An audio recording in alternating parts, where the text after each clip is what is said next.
गाइजहरू अब माछा लानु आएको यो अवस्था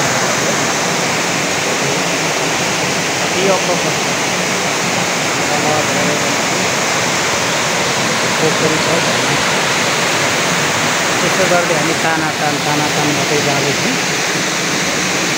साथीहरू पनि हुनुहुन्छ तल आएको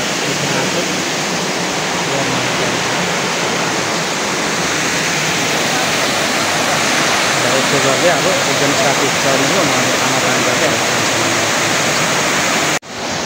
ल साथी हो माथिल्लो ताला निस्किनु सफल भयौँ। यो ढुङ्गा चाहिँ फेरि अचम्म लागेर तपाईँहरूलाई देखाउँदाखेरि हेरौँ कत्रो ठुलो ढुङ्गा यसरी पढेर बसेको छ।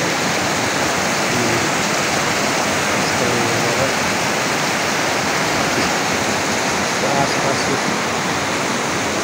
अग्लो अग्लो पहाड छ, मुनि खोला बगिरहेको छ। हामी तलबाट आएर यसरी छिरेर मेरो दुईजना साथीहरू तीनजना साथी कता गयो हराएको ठाउँमा हेरौँ है गाइजहरू। अब यताको जानु छ। अब हामी 1 किलोमिटर माथि जान्छौँ, त्यति नै हाम्रो अब यात्रा कुनै पुरा हुन्छ जस्तो छ। माथि कन्नै सागा पुगिन्छ जस्तो छैन, धेरै दूरी छ अझै। त्यो झरना हेर्नुहोस् कस्तो दामी छ, खुसी लाग्यो हामीलाई कुराहरू कहिलेकाहीँ कस्तो हुँदो रहेछ भन्ने लागि हिल पहाडमा हिँड्दा नौलो अनुभव पनि हुने र मान्छेलाई कसरत पनि हुने भनेर हामी यात्रा गरिरहेछौँ। आइपुग्नु अब त्यहाँनिर सेफ हुनुभयो उहाँहरू।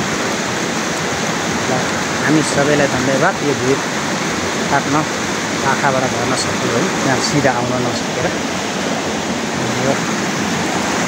एकजना साथी मेरो यता हुनुहुन्छ झरनामा, एकदम राम्रो देखिराख्नु छ झरना। अब यहाँदेखि उकालो हामी जाने हेर्नुहोस्, यो पहाड हो एकदम माथि, चट्टानहरूले भरेको छ। यताको पाटा पनि एकदम माथि एकदम माथि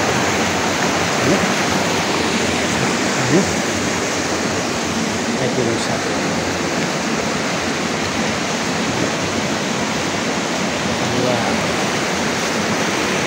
ल साथीहरू आइपुग्यो। ल ठिक छ।